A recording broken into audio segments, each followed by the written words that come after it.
प्रतिवर्षप्रमाणे 4 दिवसीय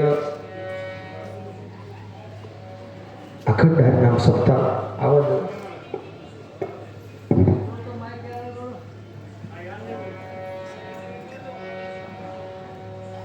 सर्वजण मिळून आपण साजरी करतो. या सप्त्यातील आजचा 3रा दिवस आणि या 3ऱ्या दिवसाची सेवा मज पामरासे काय थोरता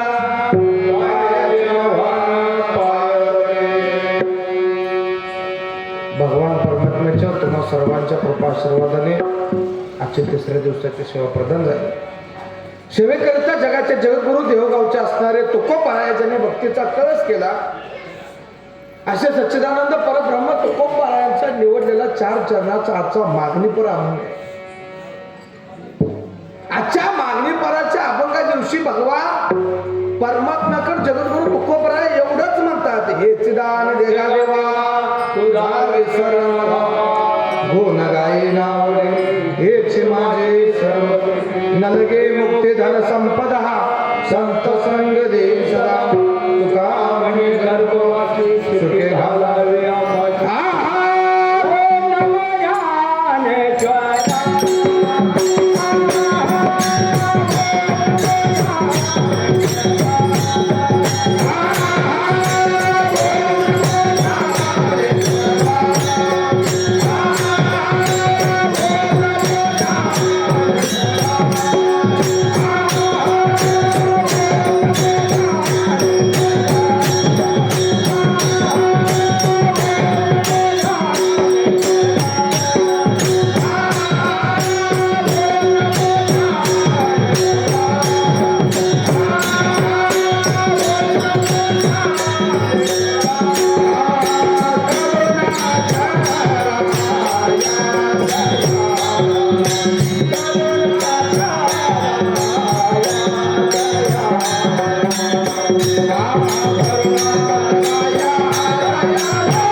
तुमचा अनुग्रह लाभलो पावन झालो चराचरी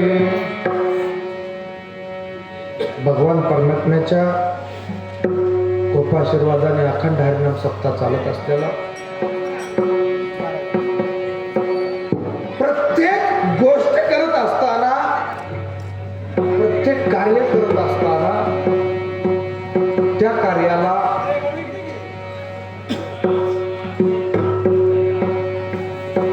प्रत्येकाचे जोपर्यंत साथ राहते तोपर्यंत कार्य अपूर्ण नवे एकट्याचा खेळ म्हणून जमवलेला आणि आपल्या प्रत्येकाच्या साथीनं हा अखंड हरिनाम सप्ताह चालू संत महात्मे सांगतात जगद्गुरु तुकोबरायांनी प्रत्येक अनेक भगवंतावर अनेक समाजाला मार्गदर्शन देणारे अनेक रचले पाहिजे अनेक पण हा आपण भगवान परमात्मा पंढरीनाथाकडे मागून भगवान परमात्म्याकडे दोन्ही हात जेणेकरून ज्या पद्धतीचं भूक लागल्यानंतर तहान लागल्यानंतर काकुलतेपणे जसं बाळ आईला हाक मारतो आई म्हणून अंतकरणाचा झरा फुटला जातो त्या पद्धतीनं तुकोबरायांना पंढरपूरच्या मालकाला आई म्हणून मायबाप अंतकरणाचा झरा पडो तुकोबरायांनी पंढरपूरच्या मालकाकडे मागितलं मागणं ह्या सुद्धा विशिष्ट प्रकारच्या गोष्टी आहेत काय भगवंताकडे मागितलं पाहिजे जीवन जगत असताना एवढंच मागा त्याला संसार जीवन जगण्यापासून शेवटच्या श्वासापर्यंत संसार नाही संसार करत जायचं संसार राहणारच आहे ज्या पद्धतीनं हा संसार चालू आहे या संसाराला कोणाची तर कोणा पुण्य आहे या संसाराला कोणाची तर कृपाशीर्वाद म्हणून संसार आहे भगवंताकडे ज्या पद्धतीने तुकोबरायाने मागितले थोड्या पद्धतीने आपण मागू प्रत्येक संतांनी मागितलं त्या प्रत्येक संतांमध्ये जो वारकरी पंथ आहे या पंथाला मग संतांनी मागितले मस्तक हे पाया मस्तक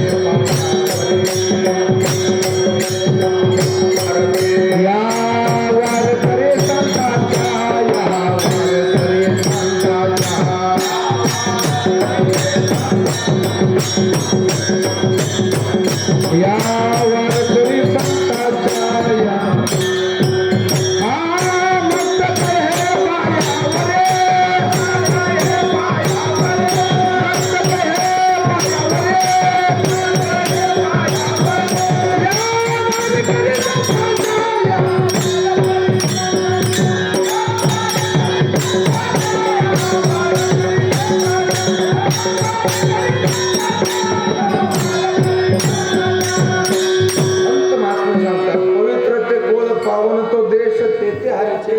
जन्म घेतला. प्रत्येक कुळात जे कुळ पवित्र आहे, जे कुळ पुण्यवान आहे, तिथे साधू संतांचा जन्म झाल्याशिवाय राहणार नाही. संत महात्मे सांगतात. आता याच्याही पुढे जाऊन सांगतो नाही ना, आम्ही सांगितलं पवित्र कुळात संतांचा किंवा साधूचा जन्म. याच्याही पुढे जाऊन सांगतो याला कदाचित संतांचा पवित्र कुळात जन्म झाला नसेल, अशुद्ध कुळात जरी जन्म होऊन संगत जरी चांगली घडली, संतांची पदवी प्रदान झाल्याशिवाय राहणार नाही. परिवार जरी अशुद्ध असेल, कुळ जरी अशुद्ध असेल, संगत महत्वाची. प्रत्येक संतांनी सांगितले जीवन जगत असताना संगत धरा. संगत कोणाची धरा? संतांची संगती मनोमार्ग. हा करावा श्रीपते.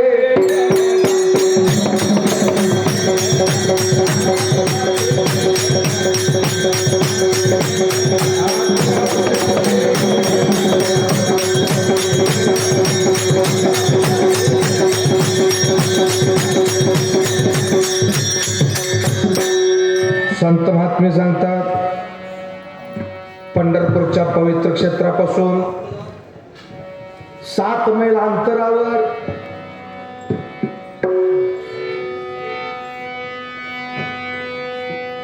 मंगळवेढा नावाची पवित्र भूमी साधू संतांच्या पदर स्पर्शाने पुण्यवानाचा ठाव होऊ लागलेला आहे.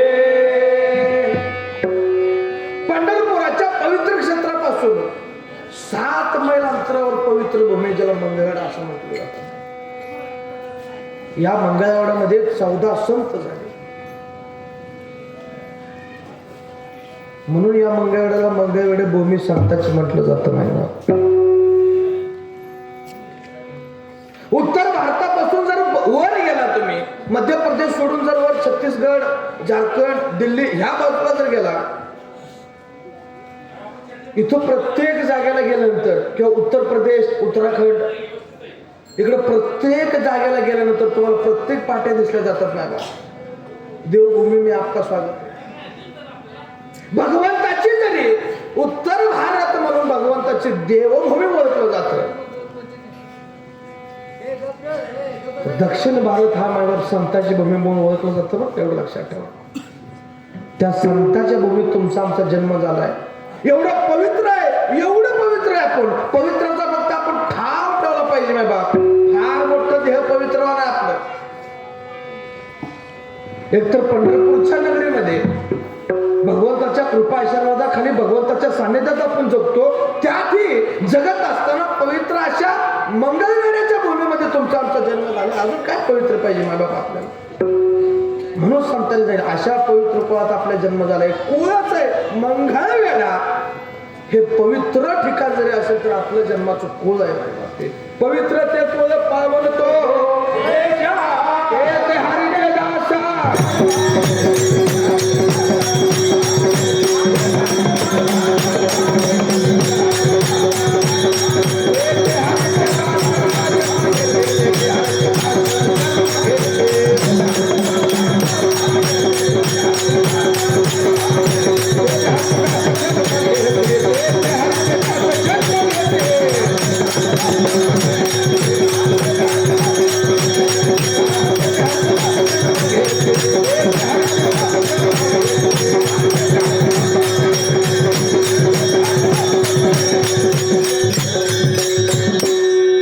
संत महात्मे सांगतात या पवित्र भूमीमध्ये श्यामा नावाची नायके पोट भरण्यासाठी देहदान करून संसार चालू लागलेला आहे. जीवन जगत असताना मायबाप ईत बरंच पोट आहे, आयुष्यभर ईत भराच्या पोटासाठी फक्त संसार, आयुष्यभराचा संसार. किती संसार, आता सुख आहे मग दुःख आहे, आता सुख आहे मग, असं चालायचं. फक्त जीवन जगताना एवढंच म्हणायचं, एवढं झाले की मी सुखी झाली बाबा. पोरात लगीन पार पडले की मी सुखी झाली, पोरीच लगीन पार पडली सुखी. वट अजिबात सुख नाही ना बाबा आपल्या जन्मात, लक्षात ठेवा. संत महात्मे सांगतात सुख सुद्धा, त्या सुखाची अनुभूती सुद्धा घेणारा, सुख भोगण्यासाठी सुद्धा बाबा पुण्य लागते, एवढं लक्षात ठेवा. सुख भोगण्यासाठी सुद्धा गुरुकृपा लागते. गुरु कृपा केवळ, त्याच्याशिवाय काय झालं. एवढा मोठा सुख समृद्धीचा जरी देह आपला असेल, या देहाला पवित्राचं कर्तव्य जरी आपल्या हातून साधू संतांच्या कृपा आशीर्वादाने आपण जरी कर्तव्य करत असेल, एवढं लक्षात ठेवा आपल्या देहाला गुरु कृपा आहे. गुरु नसेल मातृ पितृ कृपा, आईची वडिलांची कुठेतरी याची कृपा आहे म्हणून आपला देह आहे. जीवन जगत असताना माता पिता, मग गुरु, मग भगवान परमात्मा. एवढी मोठी सांगड संतांनी तुमच्या आमच्या पुढे मांडून ठेवली बाबा. आणि याच सांगडीत आपल्याला गुंतून जायचंय. सांगड बांधा रे बांधा रे नामाचे, नारायण नामाचे, नारायण नामाचे, नामाचे. सागर बांधा रे भक्तीची, सागर बांधा रे भक्तीची. नारायण नामाचे, नारायण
जीवनच जगायचंय ना भगवान परमात्मा सगळं सांगत बाबू, संतांच्या सगळं सांगत बाबू. हा पवित्र असा देह पुन्हा पुन्हा मिळणार नाही. या मंगळवेढ्याच्या पवित्र भूमीमध्ये श्यामा नावाची नायकीन राहत होती. ज्या धर्मात, ज्या वारकरी एवढ्या मोठ्या संप्रदायात तुमचा आमचं जन्म झाला, ज्या सनातन हिंदू धर्मामध्ये तुमचा आमचा जन्म झाला, जो वारकरी संप्रदाय म्हणून तुम्हा आम्हाला या जन्माला लाभला, जो पंढरपूरचा पांडुरंग म्हणून देव तुम्हा आम्हाला लाभला, अजून भाग्यवान अजून काय पाहिजे नाही. एवढ्या मोठ्या धर्माने आपल्याला एक शिकवलंय, देह विकून नाही, देह जिजवून जीवन जगण्याचं कर्तव्य तुम्हा आम्हाला मायबाप संतांनी सांगितलं. इतकं मोठं तत्व मायबाप संतांनी तुमच्या आमच्या पुढे ठेवलं. हा देह प्रत्येक संतांनी जरी सांगितलं तरी अजून तुमच्या पुढे मांडतो. हा देह एवढ्या मोठ्या संत साधू मध्ये, तुमच्या एवढ्या मोठ्या परंपरेत आपला देह जगतोय, एवढ्या मोठ्या पंढरपूरच्या मालकाच्या आधारवाड्यात आपला देह जगतोय. हा देह बूट चाटून जगणारा नाही तर बूट पुसून जगणारा देह नाही. आपल्याला लक्षात ठेवा. संत महात्मे सांगतात बूट चाटायची आपली अवलाद नाही, पण बूट बसून 2 रुपये कमावायचा आपला धर्म आहे, आपली त्याच्या आवड. कष्टाचं खायचं, कष्टा पद्धतीनं आपलं राहायचं, हे आपलं कर्तव्य आहे. श्यामा नावाची नायकी नृत्य करो, आणि ध्येय विकून मायबापीचं आयुष्य चालू. संत महात्मे सांगतात, मंगळगडच्या पवित्र भूमीमध्ये नृत्य करत असताना एक साधू पुढे बसला. नृत्य पाहिल्यानंतर साधूची वासनारूपी नजर श्यामावर गेलेली आहे. वासना वाढाल गाये गड्या हे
सगळ्यात शरीरामध्ये तेजबाज इंद्रिय कोण असेल तर मायबाप कर्म इंद्रिय, ज्ञान इंद्रिय. याच्या पाठीमागे कर्म इंद्रिय. ज्ञान इंद्रिय मधलं एक इंद्रिय लय मोठा घातक आहे, त्याचं नाव डोळायचं. लय मोठा घातक हा इंद्रिय. त्यानं ज्या ज्या गोष्टी बघितल्या त्या गोष्टी जर तुम्ही कर्तव्य रूपी प्रकट करायला गेला, दुःखाचं भोग भोगल्याशिवाय पर्याय असणार नाही. म्हणून प्रत्येक संतांनी उपदेश नाही बा, 11 प्रकारचं जे इंद्रिय, 10 प्रकारचे इंद्रिय सोडून मला एका इंद्रिय, त्याचं नाव योग इंद्रिय, त्याचं नाव मन आहे. या मनावर संतांनी उपदेश केला. मनोमार्गे गेला तो त्याची मुखला, हरिपाठ स्थिरावला तोच. मन एकमेव गोष्ट असे, मनाच्या पद्धतीने प्रत्येक गोष्टी जर करायला लागला, हा देह दुखावल्याशिवाय राहणार नाही. माझ्या मनाला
सगळ्यात मोठं धोकादायक इंद्रिय तर डोळा आहे. साधूची नजर नृत्य करणाऱ्या श्यामावर गेलेली सहज नजर पडली नाही बा, सहज. संत महात्मे सांगतात, प्रत्येक गोष्ट मायबा, प्रत्येक गोष्ट जितके सहनशीलता, जितके सद्गुरूच्या मार्गानं किंवा सद्गुरूच्या आधारस्तंभानं जितके करता येईल, मातृपित्राच्या शब्दानं जितकी करता येईल तितकी करा. संत महात्मे सांगतात, श्यामाची नजर साधून पाहिल्या पाहिल्या अंतकरणामध्ये वासना प्रकट झालेले आहे. एकमेव गोष्ट असे, प्रत्येक संतांनी सांगितले बाबा, प्रत्येक संतांचं घालून प्रत्येक संतांनी एक मनावर उपदेश केलाय आणि एक इंद्रियावर उपदेश केलाय.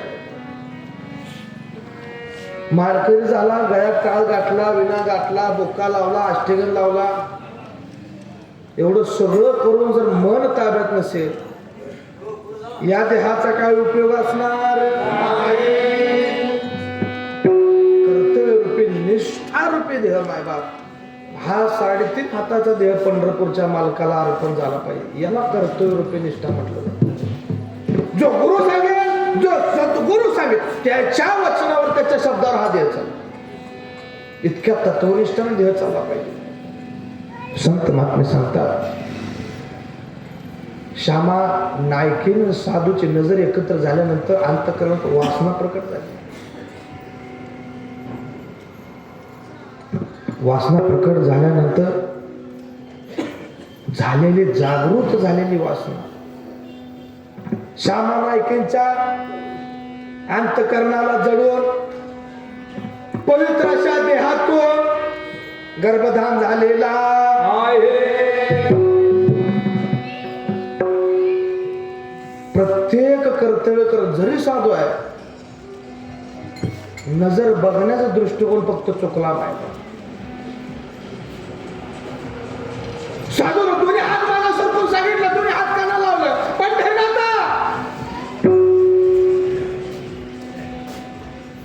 कृत्य घडल्यानंतर अंतर तर कापू लागलं पाहिजे. संत महात्मे सांगतात,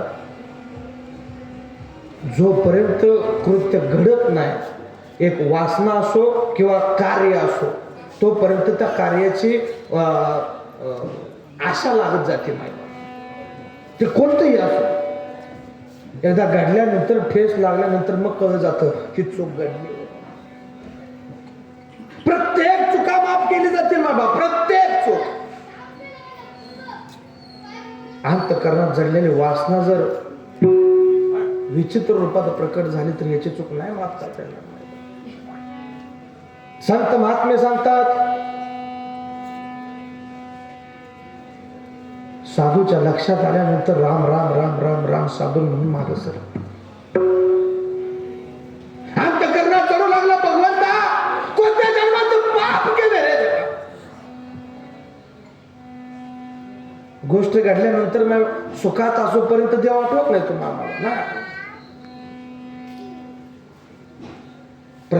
प्रत्येक गोष्टीला जर दुःख घडायला लागलं तर बसलेला माता मंडळाला बोट मोडते त्या देवा. वाटव होते पांढरंग तुझं, पांड्या म्हणते त्या कधी कधी त्याला, तू काय माझा संसार सुखाला ठेवला नाही रे म्हणते. त्याला तुमचा संसार दुःखाला ठेवायला त्याला काय काम धंदा आहे का नाही मला सांगा. एकमेव भगवान परमात्मा असा आहे ना बाप, विटेवरील उभा, कटेवरील हात, लोचन तो पाहतो आणि असं पाहतोय सुंदर ते ध्यान उभे.